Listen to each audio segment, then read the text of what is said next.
Hello children, ఈరోజు మన refraction of light at plane surfaces part 4 discuss చేసుకోబోతున్నాము. ఇందులో మనం డెరివేషన్ ఆఫ్ స్నెల్స్ లా అనేది డిస్కస్ చేయబోతున్నాము. Please subscribe this channel. Already మనం ఫెర్మాట్ ప్రిన్సిపల్ గురించి డిస్కస్ చేసాము. Light selects the path which takes the least time to travel. తక్కువ టైంలో ట్రావెల్ చేసే పాత్ని లైట్ సెలెక్ట్ చేసుకుంటుంది అనే విషయం మనం నేర్చుకున్నాము. ఇక్కడ ఎయిరు వాటరు మనం రెండు మీడియమ్స్ చూస్తున్నాము. ఎయిర్లో ఏ అనే పాయింట్ ఉంది, వాటర్లో బి అనే పాయింట్ ఉంది. The refractive index of air is n1 and the velocity of light in air is v1 and the refractive index of water is n2 and the velocity of light in water is v2. ఇక్కడ suppose B అనే వ్యక్తి నీటిలో మునిగిపోతున్నాడు అనుకుందాం. ఏ అనే point దగ్గర మనం చూసాము. మన ఇమ్మీడియట్గా చాలా స్పీడ్గా వచ్చి ఎంత తొందరగా వీలైతే అంత తొందరగా వచ్చి బి దగ్గర ఉన్న వ్యక్తిని సేవ్ చేయాలి. ఏ నుంచి బికి ఎంత అతి తక్కువ టైంలో రాగలిగితే అంత అతి తక్కువ టైంలో రావాలి.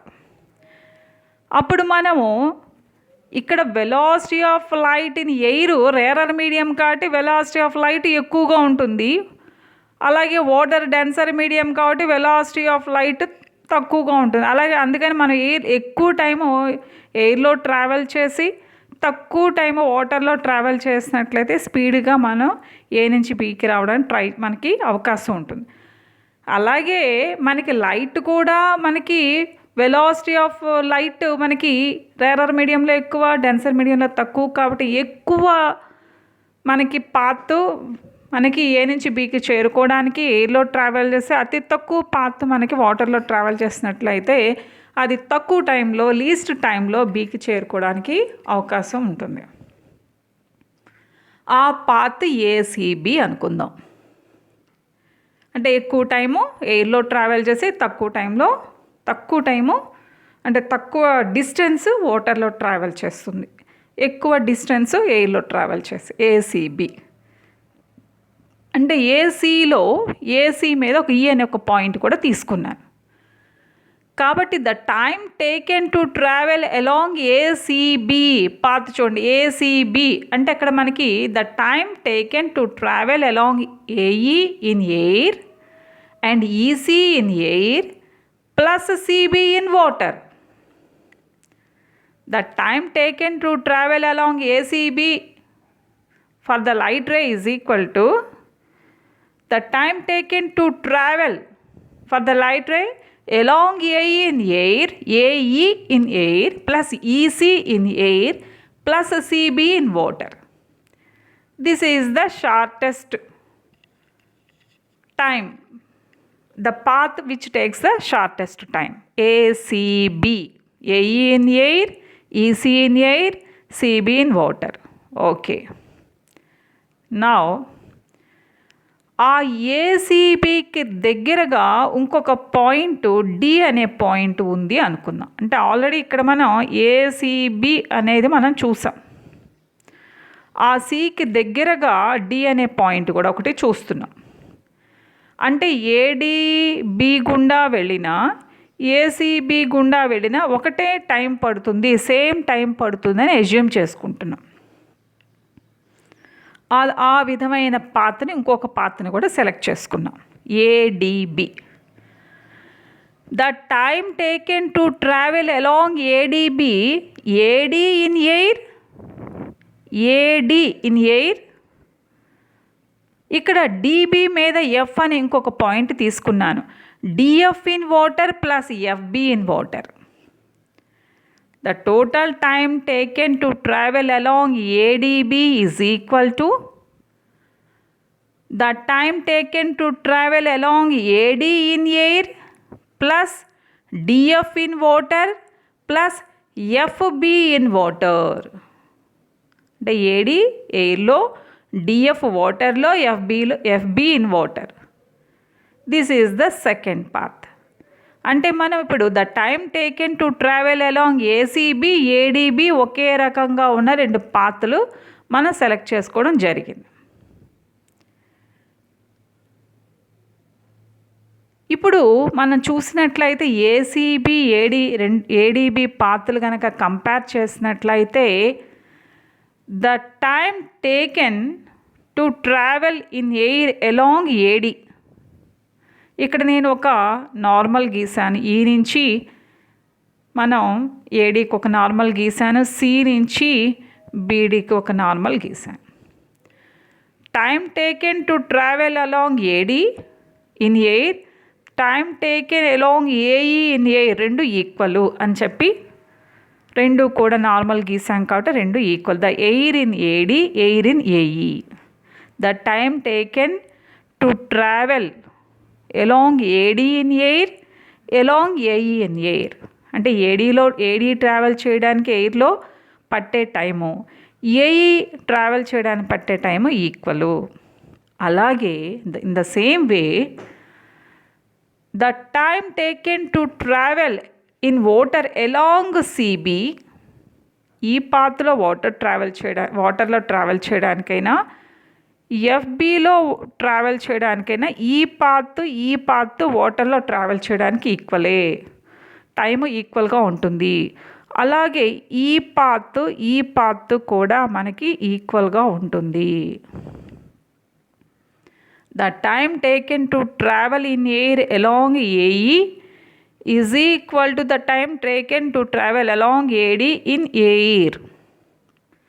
అలాగే the time taken to travel in water along CB is equal to along FB. Okay, ఈ రెండు ఎయిర్లో ఈక్వల్ అనుకున్నాం, ఈ రెండు వాటర్లో ఈక్వల్ అనుకున్నాం. ఆల్రెడీ మనం ఒక విషయం అనుకున్నాం, ఏసీబీలో ట్రావెల్ ఏసీబీ పాత్లో ట్రావెల్ చేసిన టైము ఏడీబీలో ట్రావెల్ చేసిన టైము ఈక్వల్ అనుకుందాం. అప్పుడు మనకేమొస్తుంది, ఈ ఎఫ్ ఉంది కదా ఇక్కడ, కాబట్టి ఎఫ్సి ఎయిర్లో ట్రావెల్ చేసే టైము డిఎఫ్ వాటర్లో ట్రావెల్ చేసే టైము ఈక్వల్ అవుతుంది. సో దాన్ని బట్టి మనకేమని వస్తుంది, EC in air, the time taken to travel along EC in air along DF in water. ఎందుకని ఈ రెండు ఈక్వల్ అయిపోయాయి మనకి వాటర్లో, అలాగే ఈ రెండు ఎయిర్లో ఈక్వల్ కాబట్టి ఈ ఆల్రెడీ రెండు పాత్రలు ఏసీబీ ఏడీబీ పాత్రలో సేమ్ టైం పడుతుందని మనం అనుకున్నాం కాబట్టి the time taken to travel along EC in air is equal to along DF in water. EC in air is equal to DF in water. Okay, ఇప్పటి వరకు మనం ఒక్కసారి రివైజ్ చేసుకుందాం, ఏం నేర్చుకుందాం అనేది. ఆల్రెడీ మనం ఏసీబీ చూసాము, ఏడీబీ చూసాం, రెండు పాత్రలో టైం ఈక్వల్ అనుకుందాం. అలాగే మనం AE in air AD in air time taken ఈ సేమ్ అనుకుందాం to travel.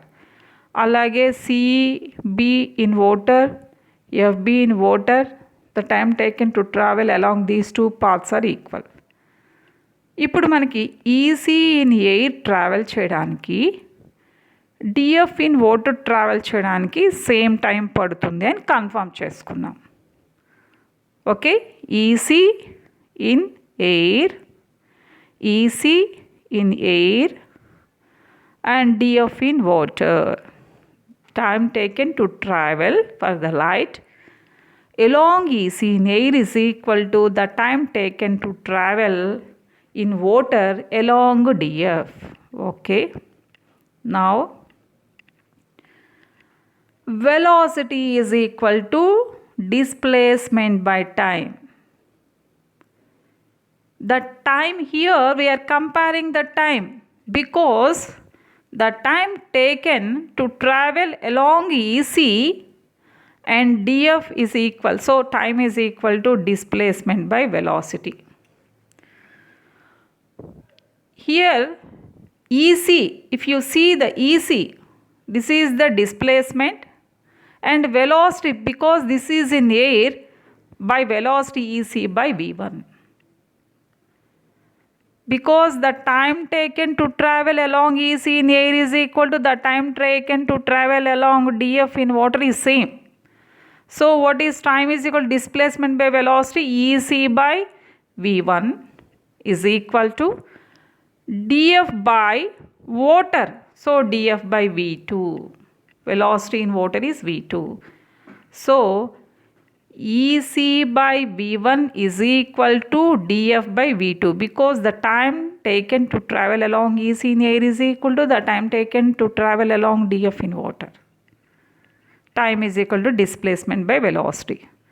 So EC by V1 is equal to DF by V2. If you rearrange those, EC by DF is equal to V1 by V2. This is the equation 1.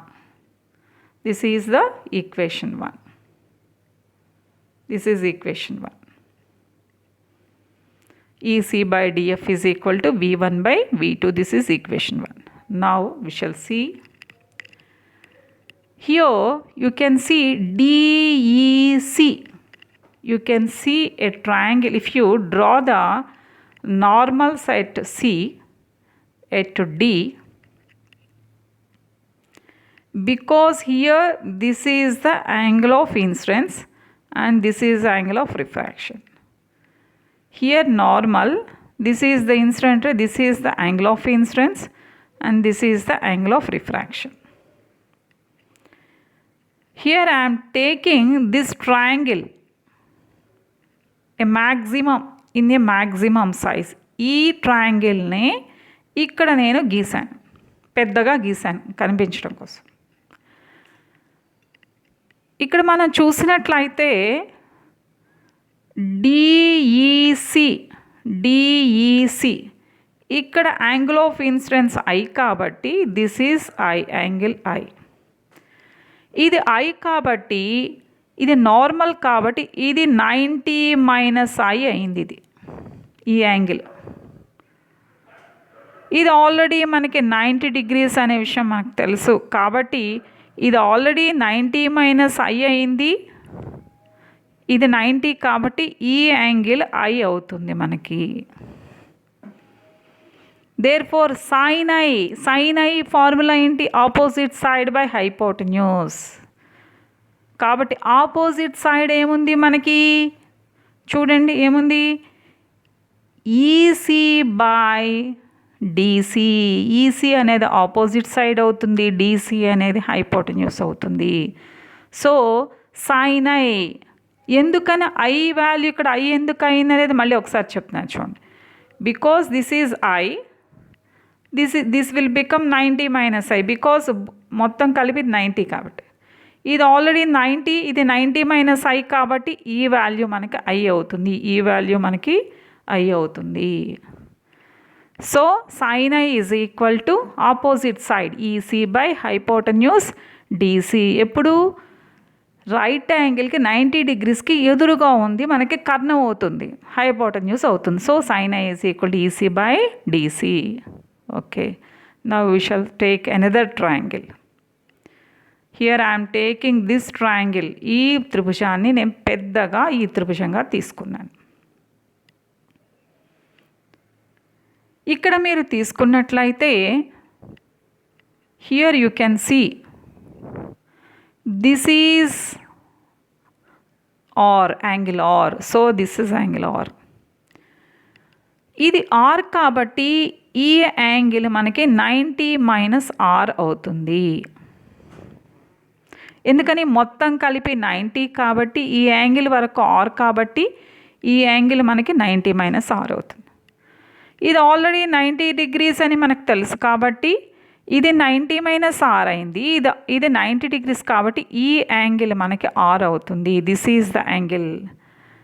కాబట్టి ఈ angle మనకి are అవుతుంది. ఈ angle R అవుతుంది.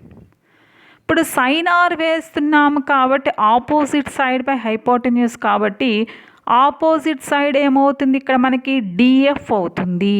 అంటే this is the DF. This is the opposite side DF by hypotenuse DC. DC, this is the, here you can see sin R, this is R. DF by DC, because this is 90 degrees, no? Because this is 90 degrees and this is the R and this is 90.